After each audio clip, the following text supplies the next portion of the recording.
Shikues të nderuar, përshëndetje, mirë se vini në emisionin e radhës Intervist. Sonte kemi kënaqësinë që të kemi në studion ton një studiues të ri, por të spikatur në fushën e historisë, së mendimit politik dhe përkthyes, zotin Albert Bikaj, i cili vjen me librin e fundit Zanafilla e mendimit kombëtar, botuar nga Botimet Koliçi. Ky libër është një kontribut rëndësishëm në debatin historik dhe kulturor mbi formësimin e identitetit arbëror mesjetar, një temë që mbart një vlerë të jashtëzakonshme për kuptimin e rrënjave tona si kombë. Në një kohë kur brezat e rinj përballen me ritme të shpejta jetese e informacionesh, njohja e historisë bëhet jo vetëm e dobishme, por edhe thelbësore. Sot, bashkë me autorin, do të zbulojmë shumë mbi procesin e shkrimit, burimet, sfidat dhe mesazhin kryesor që autori ka dashur të përcjell. Albert, përshëndetje dhe faleminderit që pranove ftesën e televizionit Bojnë. Përshëndetje, faleminderit juve për ftesën, është kënaqësi të jem këtu me ju. Atëherë Albert, çfarë ju shtyr të trajtonit pikërisht çështjen delikate të formësimit të mendimit kombëtar arbror në shekujt 15-16? Po, interesimi për historinë kombëtare albanistike, ta themi kështu, dhe domethënë studimet e shkencave politike me pas mesjetës më kanë çuar se të marrë një farë lloj sqarje më interdisiplinare, e cila është, themi kështu, dhe proces që më shtyi të trajtoj një temë të tillë, e cila i takon historisë e ideve politike. Natyrisht ndihmë të madhe kam pasur mentorin tim, profesor Luka Shpolarić në Kroaci, i cili më njoftoi me disa koncepte dhe metodologji të reja, për më tepër me zhvillime historiografike që trajtojnë konceptin e mendimit kombëtar, teme të cila më duk interesante trajtohej edhe në kontekstin tonë. Si ka lindur ideja për të analizuar veprat e humanistëve arbëror si Marin Barleti, Marin Bekiçkemi dhe Dimitër Frangu?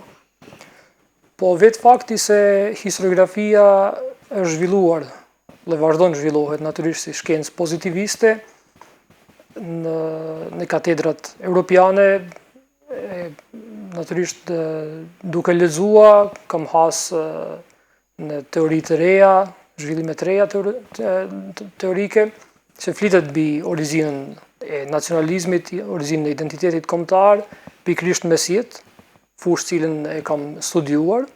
Më duk interesante që të trajtohej në kontekstin tonë, pasi flitej për historinë e idesë kombëtare në Itali, të zhvilluar në Renesansë, duke ditur se humanizmi arbëror është zhvilluar pikërisht në korpusin Venedikas italian, më duk e natyrshme që të trajtohej në këtë aspekt, si vazhdimsi e kësaj teori dhe vërtetim i saj, themi.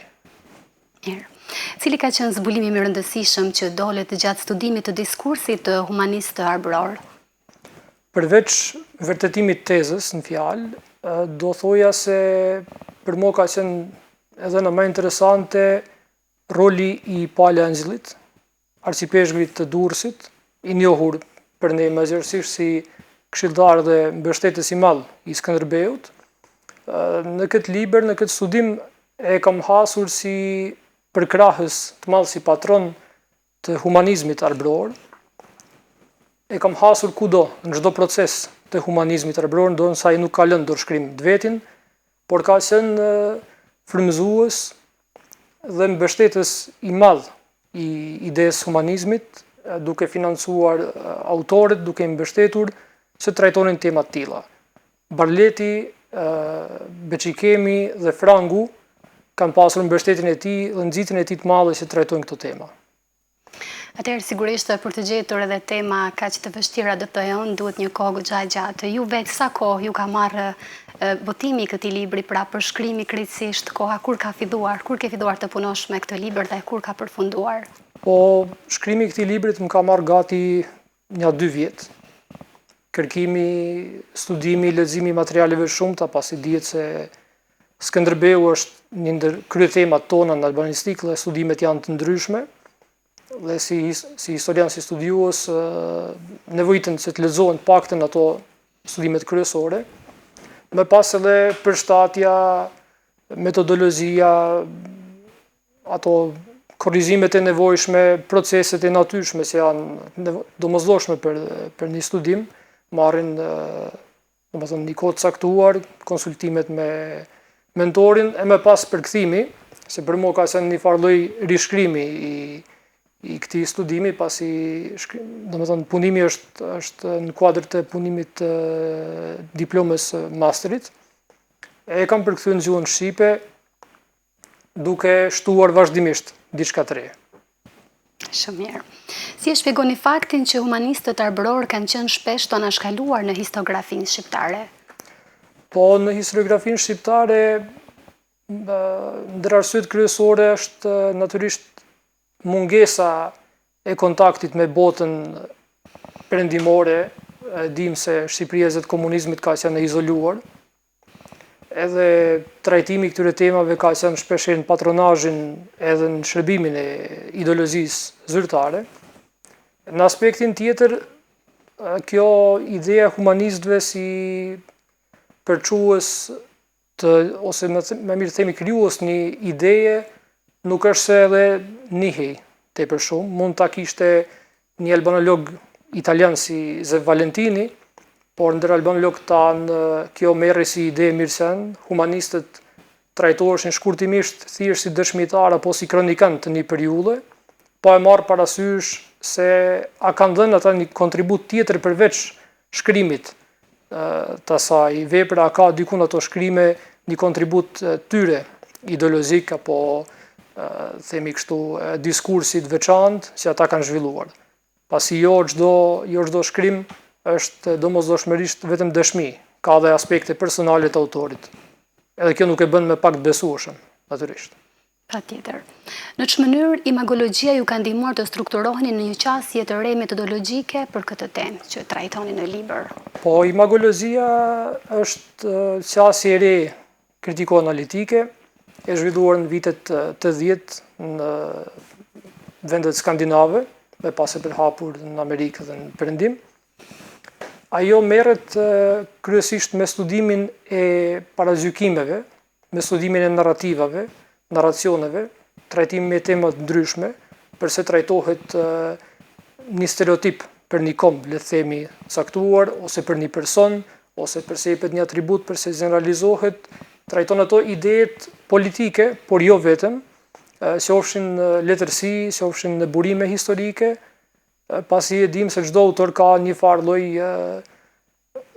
qëllimi mbrapa, çdo tekst ka një kontekst, dhe kjo metodologji na ndihmon që ta analizojmë edhe më thellë, dhe ta themi në një farë mënyrë ta dekonstruktojmë një tekst dhe ta zbulojmë atë thelbin që ka dashur ta thotë autori apo ta fsheh, sepse nuk është gjithmonë se autori dëshiron që të tregojë diçka. Disa fakte mund të themi fshihen me qëllim, nuk thuhen haptazi, por disa fakte tjera humbasin histori, pasi ekziston një barrierë e madhe, le të themi, për një shkrim që është botuar para 500 viteve, sot mund të kuptohet ndryshe nga lexuesi bashkohor, ndërsa në atë kohë ka pasur një kuptim komplet tjetër, pasi nocionet ndryshojnë. Kjo ndihmon që të kuptohen edhe nocionet në atë kontekstin e saj. Pra është një farë lloj trajtimi hermeneutik i koncepteve, paragjykimeve dhe ideve të ndryshme politike dhe jo vetëm.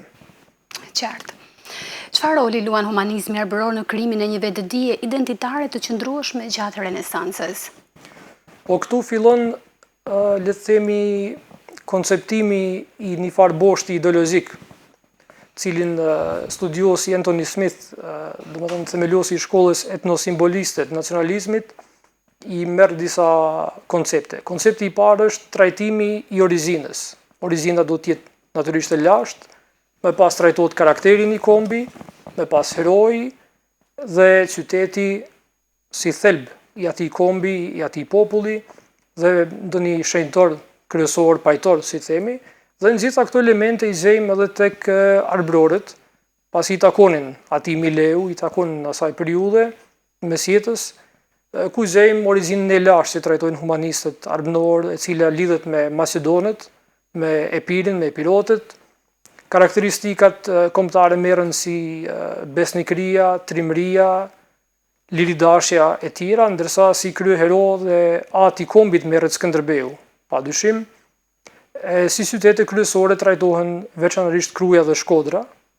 Kjo dhe për arsyen Shkodra dhe për arsyen se humanistët Barleti dhe Beqikemi ishin Shkodran dhe jepnin një rëndësi të madhe, por jo vetëm, se Shkodra edhe ishte një qendër e rëndësishme kulturore për Arbrinë dhe për kohën kur ndodhej, domethënë nga aspekti gjeostrategjik, kulturor, e tjerë pasi ishte edhe pjesë në një kohë caktuar dhe Bizantit dhe e Venedikut me pas Pranërisë Osmane e kështu me radhë.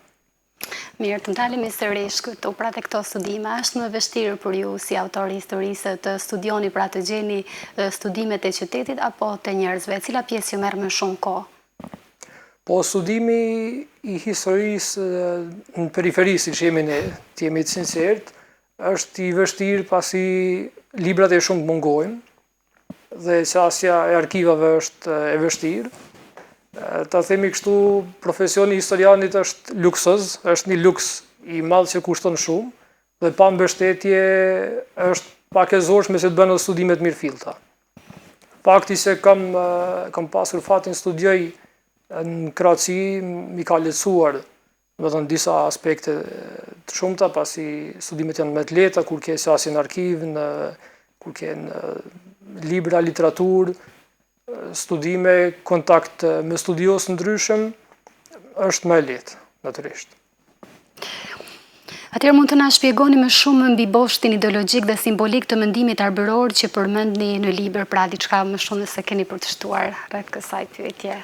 Po sa i takon kësaj, pikës pari do dëshiroja të sqaroja një kes perceptim se mund të ekzistojë ndër lexues të shumt. Është koncepti mesjetar i identitetit në Europë.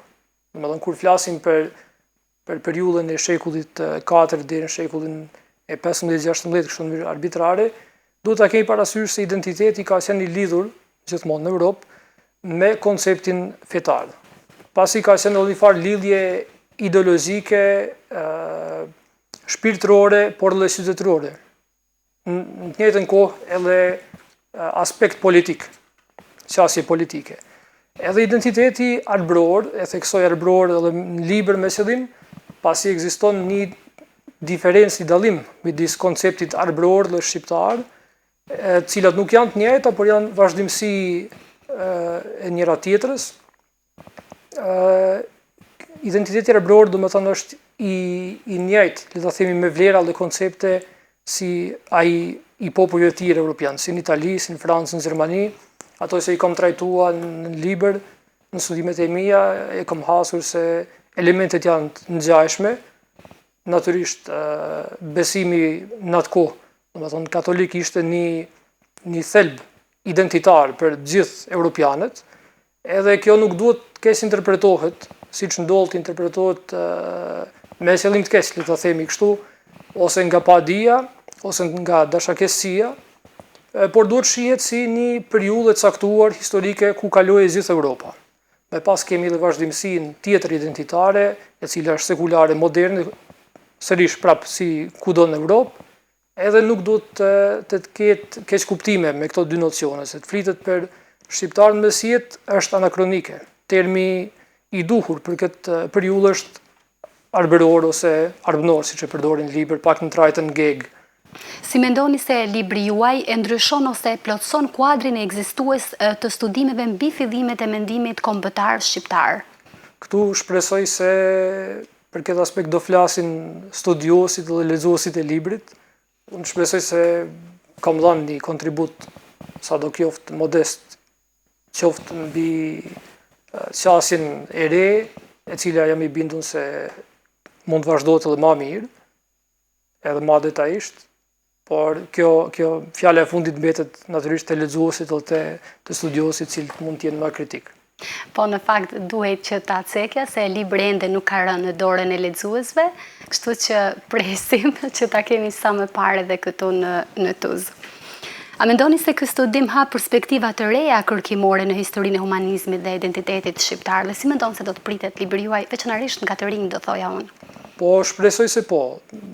Historia nuk duhet shihet vetëm si një koleksion datash, nuk duhet shihet si diçka në të kaluarën, por si pjesë e jona, është integrale, siç thotë Thomas Stearns Eliot, e kaluara nuk është e kaluar, është e prezente dhe jetojmë në aspekte ndryshme.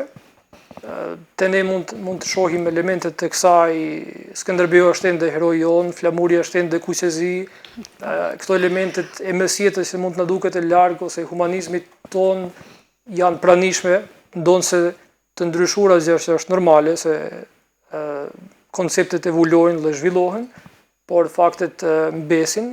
Besoj se një qasje e re që flet për zhvillimin e idesë kombëtare si një vazhdimsi që nga antika, si koncept që fillon me patriotizmin, më pas zhvillohet një farë lloj koncepti patriotizmi partikular i ndar nga perandoria romake, edhe më pas përhapet të kombet e ndryshme, besoj si një ide politike, intelektuale, mund të jetë tërheqëse, pasi nuk merret vetëm me data, munduam t'ja shkaloj maksimalisht ato interpretimet e thata vetëm me data, më intereson më shumë të thelbi, natyrisht në konceptin dhe në kontekstin historik. Po, sigurisht, kjo do t'jetë edhe më mirë pritur dhe më interesante edhe për lexuesit, sepse datat tashmë janë më të njohura. Atëherë do të flasim pak edhe për sfidat. Cilat janë sfidat kryesore me të cilat përballen studiuesit e rinj kur trajtojnë tema historike të lidhura me identitetin kombëtar? Çfarë sfidash hasni ju? Çështja e identitetit është, ose më mirë theme identiteteve, është prejher komplekse, është delikate dhe duhet pasur kujdes kur trajtohet, pasi është një farë çështje politike, është një farë çështje edhe sentimentale, në anën tjetër. Sidomos si një historian, sot qasja mund të jetë ndryshme, ndodhemi përballë dy qasjeve trajtimit historiografik. E para është rekonstruksioni, e dyta është dekonstruksioni, pra çmitizimi. Edhe kjo është deri diku dhe preferencë, por edhe në një farë mënyrë edhe vlerë e një historiani, ajo që dëshiron t'jap. Trajtimi i një teme të caktuar varet nga historiani dhe nga qëllimet e tij që ka. Gjithmonë duhet ta dimë se një historian ka dhe qëllimet e veta, nuk është se historiani është komplet neutral, kjo fatkeqësisht është pa mundur, po trajtimi në mënyrën sa më objektive është ideale dhe duhet t'i mbetemi sa më shumë besnik se atje të mundur. Si ndikon konteksti i sotëm politik, kulturor dhe akademik tek mënyra se si ne i rilexojmë humanizmin arbëror?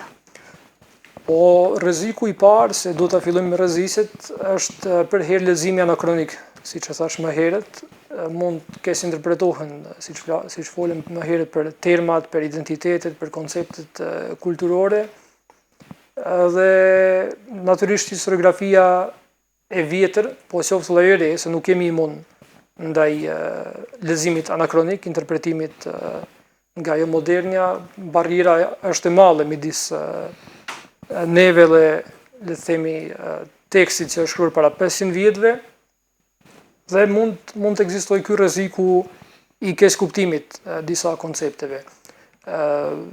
Trajtimi që bëjnë historianët, kthehemi sërish te dekonstruktimi dhe rindërtimi identitetit, është zgjedhje e tyre.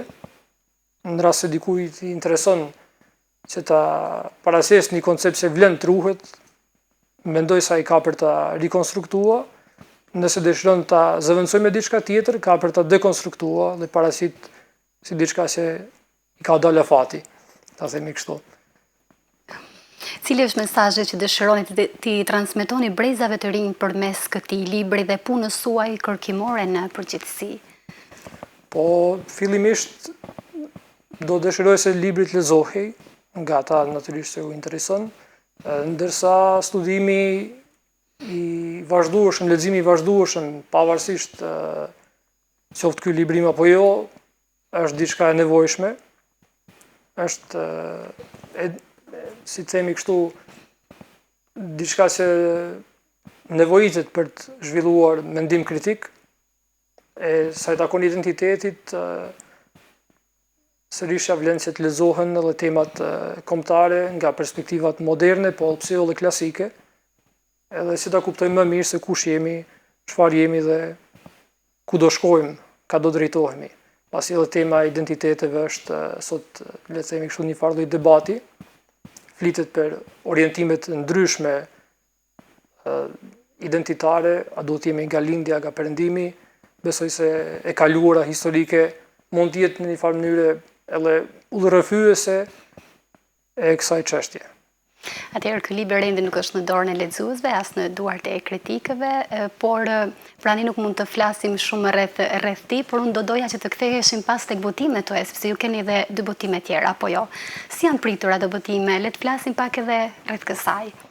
Po botimi i parë është përkthim i autorit anglez Roger Scruton, Nevoja për kombe, një libër i shkurtër filozofik që trajton pikërisht nevojën për mbrojtjen e konceptit kombit, jo të themi një farë lloj nacionalizmi se mund duket i egër apo destruktiv, gjithmonë lexuar në kontekstin e luftrave dhe sidomos luftës së dytë botërore, por si vlerë e ndërtuar ndër shekuj, e cila ja vlen truhet, si koncept i cili nuk duhet të tërprohemi nga ai, pasi është koncept i zhvilluar që i takon qytetërimit, i takon trashëgimisë, i takon asaj që ne jemi, e sidomos si pakicë kombëtare autoktone në Malzi, qëllimi i këtij librit ka qenë në një farë mënyrë edhe ndërgjegjësimi i bashkombësve se çështja e kombit nuk është demode, mund trajtohet në mënyrë, themi kështu, shëndosh, pa pas nevojë se të jetë toksike, siç trajtohet shpesh herë në diskursin e sotëm, se kombi ka, le të themi sot, një farë lloj nënkuptimi, nëse flasim në mainstream, negativ. Edhe autori flet pikërisht, jep një kritikë konstruktive mbi këtë çështje, do ofron alternativë për mbrojtjen e kësaj, sa i takon lexuesve, mendoj se ka qenë i pritur mirë, është lexuar dhe shitur edhe në Kosovë, edhe në Shqipëri, natyrisht në Malzi, është botuar me mbështetjen e Këshillit Kombëtar Shqiptar, kështu që mund të them se jam i kënaqur për këto kushtet tona modeste, jam i kënaqur me këtë botim. Ndërsa botimi tjetër, kishte edhe një botim apo jo? Botimi tjetër është i Risi dhe Dhelpra, se trajton mendimin e Tolstoit mbi histori. Është një libër filozofik mbi historinë, mbi trajtimin e historiografisë, por edhe konceptet që Tolstoi trajtonte në romanet e tij. Pasi romanet e tij dihet janë historike, dhe ai aty tregon filozofinë politike dhe ideologjinë e Tolstoit që trajtonte në histori. Domethënë jepte disa koncepte të ndryshme interesante, jo vetëm për historian, por edhe për ata që merren me letërsi ose me antropologji ose shkenca shoqërore. Mirë, dhe për së fundmi, si e shihni rolin e studiuesit në shoqërinë moderne, thjesht si analist të së kaluarës, apo si dikë që kontribuon në formësimin e vetëdijes së sotme? Po, shpresoj se idealja do ishte diku një farë lloj mesi i artë midis këtyre të dyjave. Analiza e së kaluarës në mënyrë reflektive, se të jetë e dobishme edhe për të tashmen. Ky ka qenë edhe parimi i antikës, historia në një farë mënyrë si motivim dhe rrëfim për brezat e ardhshëm, pikës parit ka pasur si qëllim virtytin, edhe kjo pse jo besoj se do ishte një ide e vlefshme edhe për sot, se të promovojmë vlerat, natyrisht trajtohen edhe temat cilat mund t'jenë të keq kuptuara, mund t'jenë kontraverze, patjetër, se të qartësohen. Pasi roli i historianit është se të sjellë në një farë mënyrë qartësi, se të ndriçojë të kaluarën, ta rindërtojë atë dhe të heq ato pengesat që mund të ekzistojnë për lexuesit ose ata që mund të kenë pasur keq kuptime ose keq interpretime mbi tema të caktuara. Historia është e gjallë, ndërsa shkenca vazhdon gjithmonë përpara, është e natyrës pozitiviste, shkon me hapin e kohës, sjell gjëra të reja, po duhet ta kuptojmë edhe thelbin se gjithmonë ideja do të jetë pozitive dhe t'i përmbahemi objektivitetit të vërtetës. Qartë. Atëherë unë të falenderoj shumë që ishe sot me ne këtu në studion tonë, ishte kënaqësi që të bisedonim së bashku, sigurisht ju urojmë shumë suksese në rrugtimin tuaj dhe shpresojmë që sa më parë të kemi librin në dorë. Faleminderit shumë. Faleminderit juve. Shikues të nderuar, faleminderit edhe ju që na ndoqët në këtë intervistë. Së bashku ritakohemi në intervistat e radhës. Deri atëherë, bashkë mirupafshim.